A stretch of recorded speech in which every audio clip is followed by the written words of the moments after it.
पढ़े हिंदी में आज मैं आपको कराऊंगी विशेषण के भेद। देखिए, विशेषण के 8 भेद हैं। सबसे पहला है गुणवाचक विशेषण, दूसरा है संख्यावाचक विशेषण। संख्यावाचक में 2 हैं, निश्चित संख्यावाचक और अनिश्चित संख्यावाचक। फिर तीसरा है हमारा सार्वनामिक विशेषण। चौथा है परिमाणवाचक विशेषण, इसके अंतर्गत भी 2 हैं, निश्चित परिमाणवाचक और अनिश्चित परिमाणवाचक विशेषण। फिर पांचवा है प्रश्नवाचक विशेषण। फिर छठा है संबंधवाचक विशेषण, सातवां व्यक्तिवाचक विशेषण और आठवां है तुलनाबोधक विशेषण। आज हम आपको विशेषण के भेद में पहला भेद करवाएंगे गुणवाचक विशेषण। देखिए क्या है गुणवाचक विशेषण। जिन विशेषण शब्दों से संज्ञा और सर्वनाम शब्दों के गुण, दोष, रंग, रूप, आकार, संबंध, स्थान आदि का पता चलता है, उसे हम गुणवाचक विशेषण कहते हैं। जो गुणवाचक विशेषण है ये संज्ञा सर्वनाम के गुण की ओर संकेत करता है, लेकिन संज्ञा और सर्वनाम यह संज्ञा और सर्वनाम के केवल गुणों को ही इंगित नहीं करता, ये केवल अच्छे गुणों को ही नहीं बताता बल्कि उसके दोषों को भी बताया जाता है। गुणवाचक विशेषण संज्ञा के काल, आकार, रंग, गंध, स्वाद, रूप, दशा आदि का वर्णन करता है। तो चलिए उदाहरण के द्वारा आपको समझाते हैं।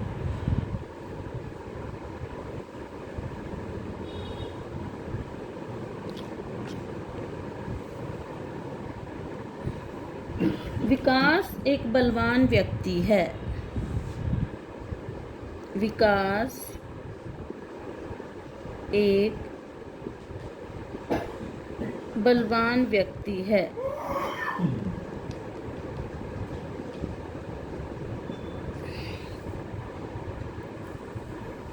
विकास एक बलवान व्यक्ति है। अब देखिए बलवान, जो बलवान शब्द है ये व्यक्ति की विशेषता बता रहा है, उसके गुण को बता रहा है। व्यक्ति कैसा है?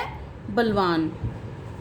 अगर हम यहाँ से बलवान हटा दें, विकास एक व्यक्ति है, एक साधारण वाक्य है, तो हमें यह नहीं पता चलता, व्यक्ति की अवस्था या व्यक्ति का गुण नहीं पता चल रहा है। तो बलवान जब हम यहाँ लिखते हैं बलवान व्यक्ति है तो उसके गुण का पता चलता है, तो इसलिए यह गुणवाचक विशेषण कहलाएगा।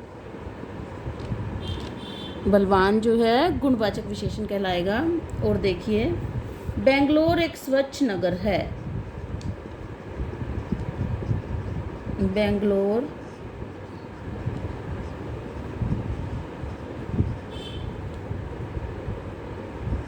एक स्वच्छ नगर है। देखिए यहाँ स्वच्छ शब्द बेंगलोर नगर के वातावरण के बारे में बता रहा है कि वहाँ का वातावरण साफ और स्वच्छ है।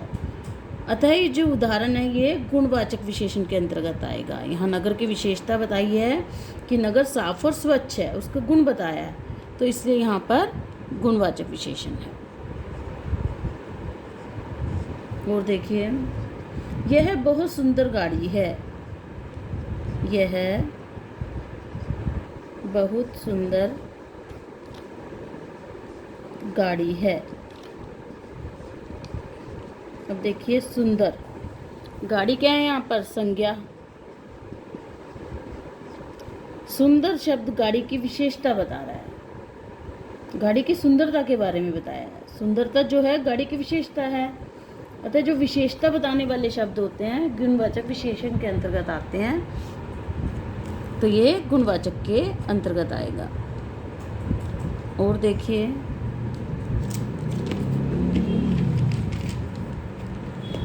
इस दुकान पर ताज़ा फल मिलते हैं। इस दुकान पर ताज़ा फल मिलते हैं। अब देखिए ताज़ा फल, फल क्या है यहाँ पर? संज्ञा है।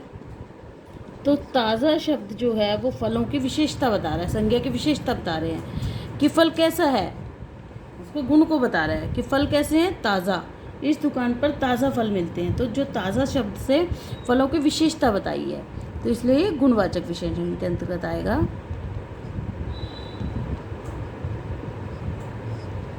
और देखिए लोमड़ी बहुत लालची जानवर है। लोमड़ी बहुत लालची जानवर है। अब देखिए लालची, यहाँ पर जानवर क्या है? संज्ञा। लालची शब्द जानवर की विशेषता को बता रहा है, यानी उसके स्वभाव को बता रहा है। तो जो विशेषण रंग, रूप, आकार, स्वभाव को बताता है वह गुणवाचक विशेषण के अंतर्गत आता है। तो लालची जानवर में लालची जो है गुणवाचक विशेषण है। और देखिए ताजमहल एक अत्यंत सुंदर इमारत है। ताजमहल एक अत्यंत सुंदर इमारत है। अब देखिए सुंदर इमारत क्या है? यहाँ पर संज्ञा है। जो सुंदर शब्द है वो इमारत की विशेषता बता रहा है, इमारत की सुंदरता का बखान कर रहा है। सुंदर शब्द की इमारत बहुत सुंदर है, उसके गुण को बता रहा है, तो ये गुणवाचक विशेषण के अंतर्गत आएगा। और देखिए इस झील का पानी बहुत ठंडा है। इस झील का पानी बहुत ठंडा है। अब देखिए ठंडा, इस झील का पानी बहुत ठंडा है। पानी क्या है? यहाँ पर संज्ञा है। ठंडा, ठंडा शब्द जो है पानी के गुण के बारे में बता रहा है। ठंडा होना भी एक पानी का गुण होता है। तो ठंडा शब्द के द्वारा पानी का गुण बताया, संज्ञा का गुण बताया गया है, इसलिए यह है गुणवाचक विशेषण के अंतर्गत आएगा। जो ठंडा विशेषण है वह गुणवाचक विशेषण है। आइए, और वह बहुत डरपोक है। अब देखिए डरपोक, वह क्या है? यहाँ पर सर्वनाम है। तो डरपोक शब्द जो है वो सर्वनाम की विशेषता बता रहा है। ये विशेषण है हमारा डरपोक शब्द, उसके दोष को बता रहा है। गुणों के साथ साथ जो गुणवाचक विशेषण है वो गुणों के साथ साथ दोष भी बताता है।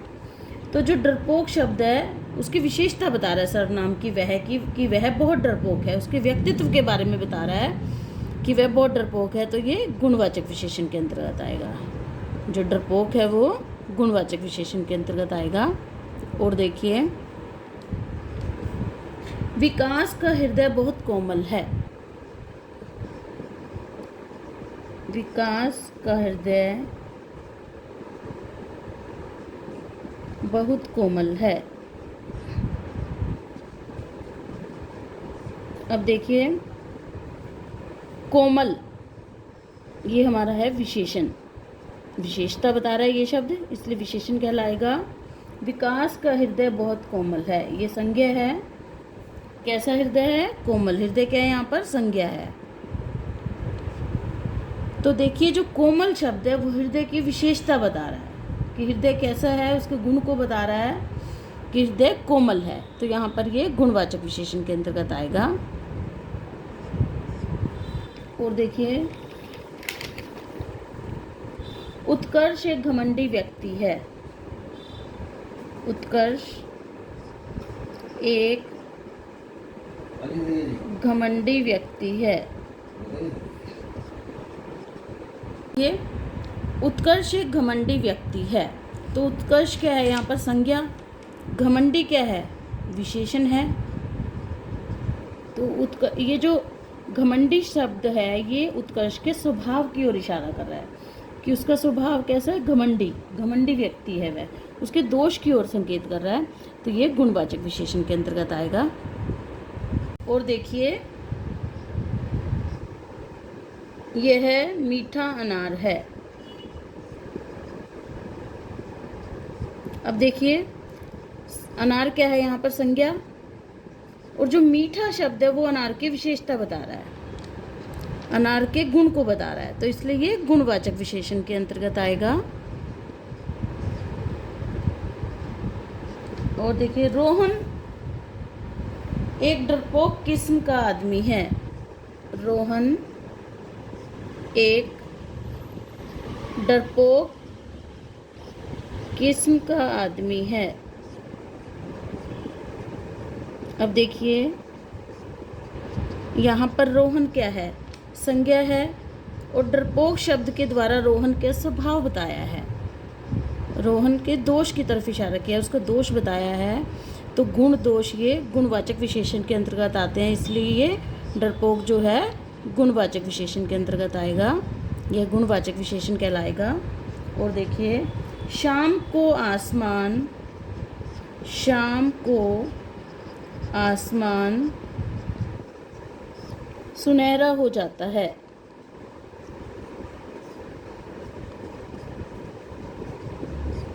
देखिए यहाँ पर आसमान क्या है, संज्ञा है, और जो सुनहरा शब्द है आसमान के रंग की तरफ इशारा कर रहा है, उसका रंग बता रहा है आसमान का, तो ये गुणवाचक विशेषण के अंतर्गत आएगा।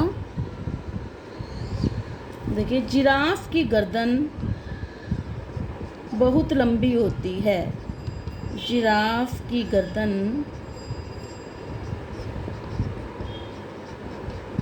बहुत लंबी होती है।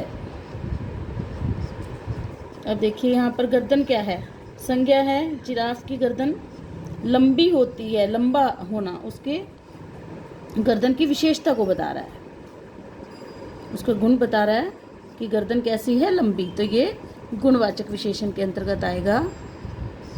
तो आप सभी उदाहरणों को लिख लिख कर अभ्यास करें, तो आपको अच्छे से स्पष्ट हो जाएगा। ओके बेटा, आपका दिन शुभ हो।